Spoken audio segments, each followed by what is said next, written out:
You have your script in BigQuery and you want to run it every day, or every week, or every hour. And you can do it. I will show you how. Hey, my name is Gala. I'm Looker Studio expert and founder of Daily Reports. On my website, you can find a lot of Looker Studio templates for marketing and sales, and a lot of articles about marketing analytics, because I do BI analytics, so I talk about Google Sheets, Looker Studio, and BigQuery for marketing. So, on my previous video, I explained this query. By this query, I got a table with, we are talking about Google Analytics for data expert. And I prepared a query where I have data by day, source, medium, and so on. On my previous video, I didn't mention about total users and active users.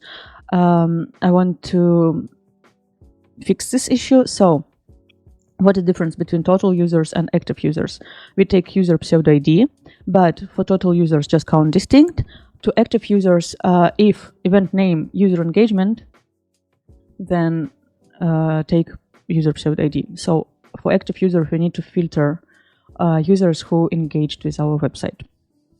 Total users, it could be just open, close, and did nothing. Okay, I have my query. This I query Google Analytics, this folder, this automatic export from GA4 to BigQuery. I already created a new dataset. I did create dataset. I created my empty dataset that I call GA4 Daily Reports. This dataset where I can have tables that I will use for Looker Studio, because I cannot use raw data from GA4 for data analysis. I need to prepare it for visualization. That's what we did in previous video. So here, this is my dataset, and here I will store tables that I can use. This is my query. I satisfied with the result that I have, and I have a button here, schedule. So I click here. Name of schedule query. How do I call it? I can call it GA4, because this is GA4 data. Then I can call it my website. Okay, I will start from GA4. But okay, I have everything Daily Reports here. Okay, if I have something else, I like to have project name everywhere, and I like to have data source name everywhere, because it makes life easier when you have a lot of stuff. This is my pet BigQuery, so I have my sandbox. Now I don't have other projects, but maybe I will have another one. So I want to keep my name GA4 Daily Reports. And I want to say this by date, by day, and by day and channel. This is by day and data source. By day, yeah, by day and source. I can call it like this. So I recommend you to name your query the same way as you will call your table. But my table is already called GA4 Daily Reports. So I can... Okay, no. Let's do it like this. Name for schedule query, how my query will called.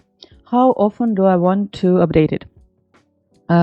Look, I pull data from GA4 once per day. So I don't need to update it every hour. I need to update it every day.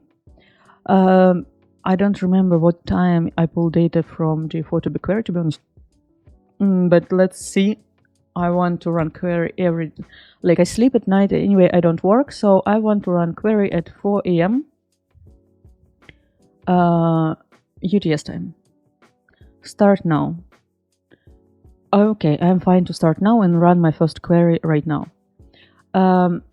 This is and do I know that I want to add to run this query? No, I think I'm fine. My website is working, so I don't need to schedule anytime. Then I need to, so I keep empty here. Then I need to set up destination for my table. I click here. So here it could be two options. In my query, I can use clause create to replace a table, and so I can use this part in SQL, but I didn't use it, so I prefer to set up it here. So my data set called GA4 Daily reports. I can just select it here. How will I call my table? I copy it from here. Maybe I will call it shorter, GR. Okay, it will be shorter. GA4, I will call it the same name as my query. I like to do like this because for me it's easier after to match my query with my tables. Do we need any partition field? No, I don't want to do it right now. I have my table is quite small for BigQuery, so I don't need it. Then I have option append or overwrite. In query, how did I write it right now? I need to overwrite it. But if I write query like query, because now you see I query the whole data set and it's only 52 megabytes, so I don't care at all about speed and about cost.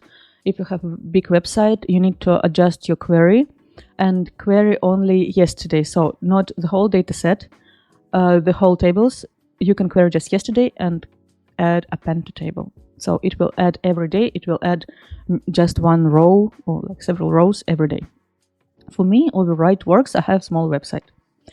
Automatic location selection. Okay, I think it could be automatic, to be honest, because my region is Europe, so I don't care for now. Service account. Default to use required user credentials if no service account selected. I'm an admin on my BigQuery and I want to run this schedule query from my credentials.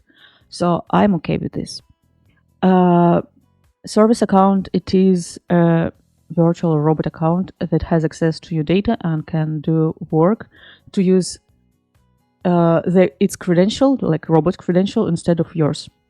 So for some cases this is good, but I think if you're watching this video, you're a beginner and you don't need to think about it at all. Advanced options as well. As a beginners, we don't care. And send email notifications. Actually, it could be nice, but I don't care. Oh, maybe I care. Let me see. When selected, the owner is a scheduled query will receive notification on scheduled query run failures. Okay. I will receive emails when my query doesn't run. So I think it's good.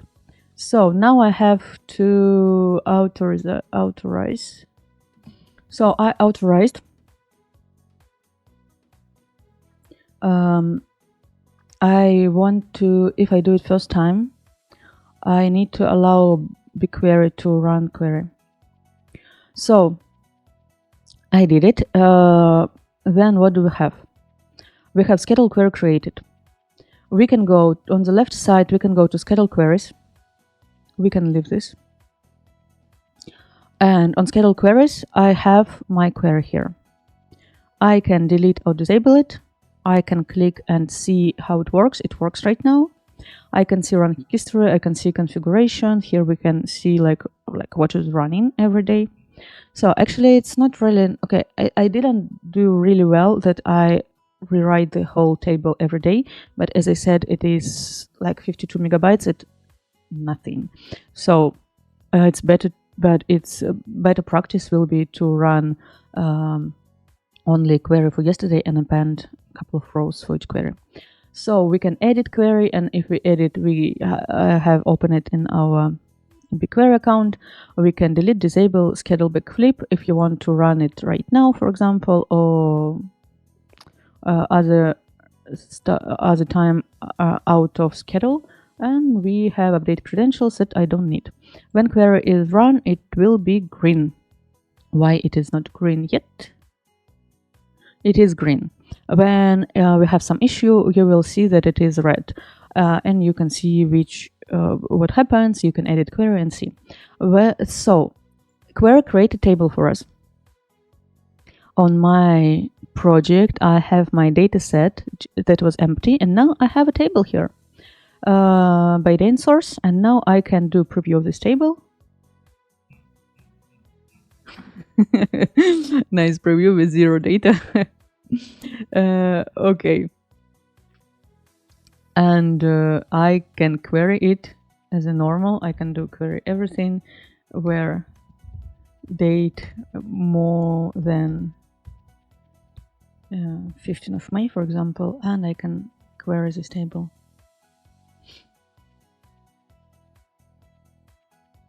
Wow. Wow. Okay. Why doesn't work? Everything, date, descending. My last date is 15th of May. This is interesting. Okay. Anyway, I will check it after what is happening with my data transfer, because today is 24th of May and it is not nice that last day is 15. But what can I say? We have this table and I can connect this table to Looker Studio, and already I can work with this and it will update data every day. Okay, so I will finish this video about schedule queries. You can schedule as many queries as you want. You can see your work here. How does it work? And I think that is it.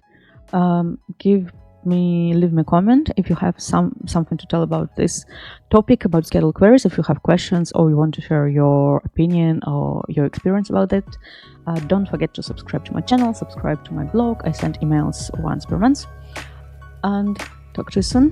Bye bye.